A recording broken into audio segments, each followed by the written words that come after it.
வணக்கம். நீங்கள் இணைந்திருப்பது உதயன் டிஜிட்டல் வலையொலியின் பிரதான செய்திகளுடன். செய்தி தொகுப்பு உதயன் டிஜிட்டல் செய்தி பிரிவு.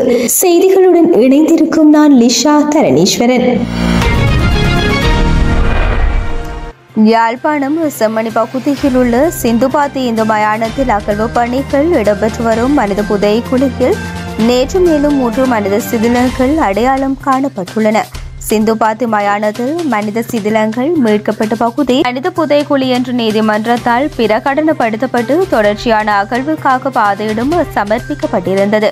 நிதி விடுவிப்பு மேற்கொள்ளப்பட்ட நிலையில் நேற்றைய தினம் அகழ்வு பணிகள் மீண்டும் ஆரம்பமாகியிருந்தன. இதன்படி நேற்றைய நாளில் மேலும் 3 மனித சிதிலங்கள் அடையாளம் காணப்பட்டுள்ளன. நேற்று அவதானிக்கப்பட்ட 3 மனித சிதிலங்களில் ஒன்று சிறு குழந்தையுடையது என்றும் தெரிவிக்கப்பட்டுள்ளது. இதையடுத்து சிந்துபாத்தி மயானத்தில் இதுவரை அவதானிக்கப்பட்ட மனித சிதிலங்களின் எண்ணிக்கை 22ஆக அதிகரித்துள்ளது. துறைசார் நிபுணரும் பேராசிரியருமான சோமதேவாவின் தலைமையில் அகழ்வு பணிகள் இடம்பெற்று வருகின்றன. நீதிவான் ஏ ஆனந்தராஜா அகழ்வு பணிகளை கண்காணித்து வருகின்றார். காணாமல் ஆக்கப்பட்டோர் ஆணைக்குழுவினர் சட்டத்தரணி பூரணி மரியநாயகம், காணாமல் ஆக்கப்பட்டவர்களின் உறவினர்கள் சார்பான சட்டத்தரணி நிரஞ்சன், சட்ட மருத்துவ அதிகாரி செல்லையா பிரணவன் தலைமையிலான குழுவினர் ஆகியோரும் அகழ்வு பணிகளின் போது முன்னிலையாகி வருகின்றனர் என்பதும் குறிப்பிடத்தக்கது. இலங்கையின் உள்நாட்டு பொறிமுறையை பாதிக்கப்பட்ட மக்கள் எவரும் நம்பவில்லை. ஆதலால் தான் இந்த விடயத்தில் சர்வதேச பொறிமுறையை அவர்கள் கோரினார்கள். எனவே சர்வதேசத்தின் இறுக்கமான நியமங்களின் அடிப்படையிலேயே இலங்கைக்கு எதிரான போர் குற்றச்சாட்டுகள் விசாரிக்கப்பட வேண்டும். இவ்வாறு ஐநா மனித உரிமைகள் ஆணையாளர் வோல்கர் டேர்க் தெரிவித்துள்ளார். ஆணையாளர் வோல்கர் டேர்க் கடந்த 23ஆம் திகதி இலங்கைக்கு பயணம் மேற்கொண்டிருந்தார். தனது பயணத்தின் இறுதி நாளான நேற்று மாலை ஊடகவியலாளர்கள் சந்திப்பையும் நடாத்தியிருந்தார். இதன்போது அவர் மேலும் தெரிவிக்கையில், இலங்கையின் போர்க்குற்றங்கள் மற்றும் மனித உரிமை மீறல்கள் தொடர்பில் காத்திரமான விசாரணைகள் மேற்கொள்ளப்பட வேண்டும்.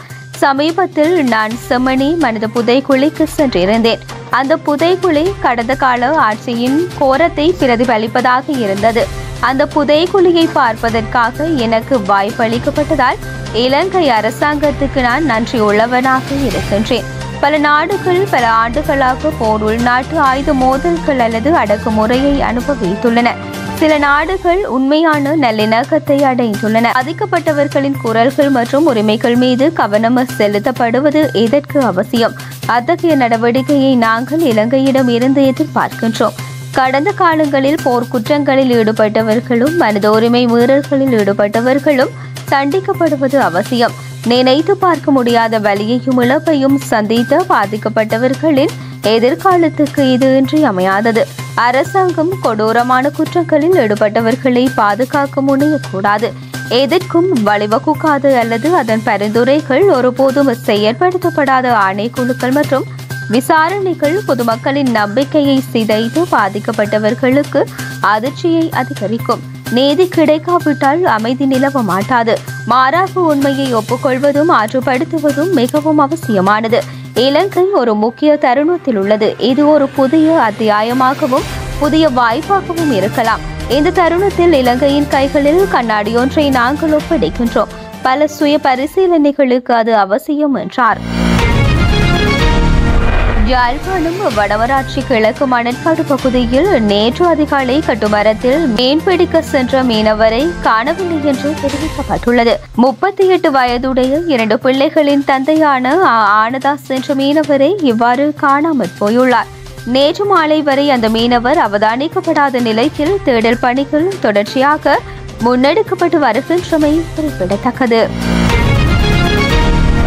இலங்கை போக்குவரத்து சபையின் வடக்கு மாகாண சாலைகளில் நடைபெறும் அத்துமீறிய செயற்பாடுகளை கண்டித்து எதிர்வரும் செவ்வாய்க்கிழமை வடக்கு மாகாணம் தழுவிய சேவை முடக்கல் போராட்டம் ஒன்றை முன்னெடுக்க உள்ளதாக வடக்கு மாகாண தனியார் போக்குவரத்து சேவை சங்கத்தின் தலைவர் தெரிவித்துள்ளார். இலங்கை போக்குவரத்து சபையின் யாழ்ப்பாணம் மத்திய பேருந்து நிலையத்தில் இன்று காலை நடைபெற்ற கால அட்டவணைக்கு முரணான சேவையொன்றால் ஏற்பட்ட முரண்பாட்டை அடுத்து யாழ் மத்திய பேருந்து நிலையத்தில் தனியார் மற்றும் இலங்கை போக்குவரத்து சபை தரப்பினரிடையே குழப்ப நிலை ஏற்பட்டது. இதையடுத்து சில நிமிடங்கள் வாகன நெரிசல் ஏற்பட்டதை அடுத்து போலீசார் வரவழைக்கப்பட்டு நிலைமை சுமூகமாக்கப்பட்டது. இந்த நிலையில் குறித்த சம்பவம் தொடர்பில் கருத்து தெரிவித்த வடக்கு மாகாண தனியார் போக்குவரத்து சேவை சங்க தலைவர் இன்று காலை யாழ் மத்திய பேருந்து நிலையத்தில் இருந்து கிளிநொச்சி சாலைக்கு சொந்தமான பேருந்து ஒன்று குறித்த சாலை முகாமையாளரின் உத்தரவுக்கு அமைய சட்டவிரோத சேவையை வவுனியா நோக்கி முன்னெடுக்க முயன்றது. இதை அவதானித்த நாம் குறித்த சட்டவிரோத செயற்பாட்டை கண்டித்து அதை நிறுத்துமாறு வலியுறுத்தினோம். ஆனால் இலங்கை போக்குவரத்து சபையினர் அடாதாக சேவையை முன்னெடுக்க முயன்றனர். ஏற்கனவே இச்சட்டவிரோதம் குறித்து துறைசார் தரப்பினருக்கும் போக்குவரத்து அதிகார சபை, துறைசார் அமைச்சு, வடக்கின் ஆளுநர் ஆகியோரிடம் முறையிட்டிருந்ததுடன் போலீஸ் நிலையத்திலும் முறைப்பாடு பதிவு செய்துள்ளோம். ஆனாலும் இதுவரை எந்த ஒரு தீர்வும் கிடைக்காத நிலையே காணப்படுகின்றது. அத்துடன் இலங்கை போக்குவரத்து சபை அடாதாக சட்டத்துக்கு முரணாக செயற்படுவதுடன் தனியார் போக்குவரத்து சேவையை முடக்கவும் முயன்று விபத்துக்கள் ஏற்படுவதற்கும் முரண்பாடுகளை உருவாக்குவதற்கும் வலிந்து இழுக்கின்றனர். எனவே இவ்வாறான இலங்கை போக்குவரத்து சபையின் வடக்கு மாகாண சாலைகளில் நடைபெறும் சட்டவிரோத அத்துமீறிய செயற்பாடுகளை கண்டித்தும் அவ்வாறான செயற்பாடுகளை நிறுத்தி தனியார் பேருந்துகளின் பாதுகாப்பான சேவையை உறுதி செய்வதற்காகவும் எதிர்வரும் செவ்வாயன்று வடக்கு மாகாணம் தழுவிய ரீதியில் முழுமையான சேவை முடக்கல் போராட்டம் ஒன்றை தாம் முன்னெடுக்க உள்ளதாகவும் தெரிவித்திருந்தமை குறிப்பிடத்தக்கது. 171 ஏர் இந்திய விமான விபத்து தொடர்பான விசாரணையில் ஒரு குறிப்பிடத்தக்க முன்னேற்றமாக இந்தியாவின் விமான விபத்து புலனாய்வு பணியகம் விமானத்தின் முன்பக்க கருப்பு பெட்டியில் இருந்து முக்கியமான தரவுகளை வெற்றிகரமாக மீட்டெடுத்து பதிவிறக்கம் செய்துள்ளது. இந்த தகவலை இந்திய சிவில் விமான போக்குவரத்து அமைச்சு தனது அறிக்கையில் தெரிவித்துள்ளது. இந்த முயற்சிகள் விபத்துக்கு வழிவகுத்த நிகழ்வுகளின் வரிசையை மறுகட்டமைத்தல், விமான பாதுகாப்பை மேம்படுத்துதல் மற்றும் எதிர்கால நிகழ்வுகளை தடுப்பதற்கான பங்களிக்கும் காரணிகளை கண்டறிதல் ஆகியவற்றை நோக்கமாக கொண்டுள்ளன.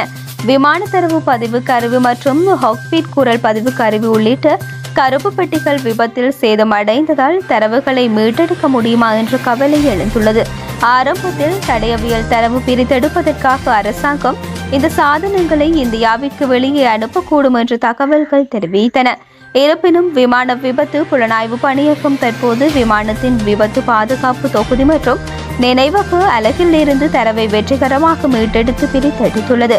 இது 275 நபர்களின் உயிர்களை காவு கொண்ட விமான விபத்துக்கான உண்மையான காரணத்தை கண்டுபிடிப்பது ஒரு திருப்புமுனையாக அமைந்துள்ளமை குறிப்பிடத்தக்கது. கொலம்பியாவின் மலை பிரதேசமான பெல்லோவில் பெய்து வரும் கனமழை காரணமாக ஏற்பட்ட திடீர் மண் சரிவில் சிக்கி இதுவரை 25 பேர் உயிரிழந்துள்ளனர். இதேவேளை குறித்த மண் சரிவில் மலை மீது கட்டப்பட்டிருந்த குடியிருப்பு கட்டுமானங்கள் உள்ளிட்டவை அடித்து செல்லப்பட்டன. இது குறித்த தகவல் அறிந்து பேரிடர் மீட்புத் துறையினர் சம்பவ இடத்திற்கு விரைந்து மண் சரிவில் சிக்கி உயிரிழந்தவர்களை மீட்கும் நடவடிக்கையில் தொடர்ந்து ஈடுபட்டு வருகின்றனர். மேலும் மண் சரிவில் மண்ணுக்குள் சிக்கி உயிரிழந்தவர்களில் 10 பேரின் உடல்கள் இதுவரை மீட்கப்பட்டுள்ளதாக அந்நாட்டு ஊடகங்கள் தெரிவித்துள்ளதுடன் பலர் காணாமல் போயுள்ளதால் பலி எண்ணிக்கை மேலும் உயரும் எனவும் தெரிவிக்கப்படுகின்றமை குறிப்பிடத்தக்கது. வடக்கு மாகாண பாடசாலைகளுக்கு இடையே வடக்கு மாகாண கல்வி திணைக்களத்தினால் நடாத்தப்பட்ட மல்யுத்தம், யூடோ, தைகொண்டே போட்டிகளில் துணுக்காய் விநாயகபுரம் ஆதாக்க பாடசாலை 30 பதக்கங்களை பெற்று வரலாற்று சாதனை படைத்துள்ளது. இம்மாதம் 22ஆம், 23ஆம் மற்றும் 24ஆம் திகதிகளில் முல்லைத்தீவு மாவட்ட உள்ளக விளையாட்டு அரங்கில் இந்த போட்டிகள் நடைபெற்றன.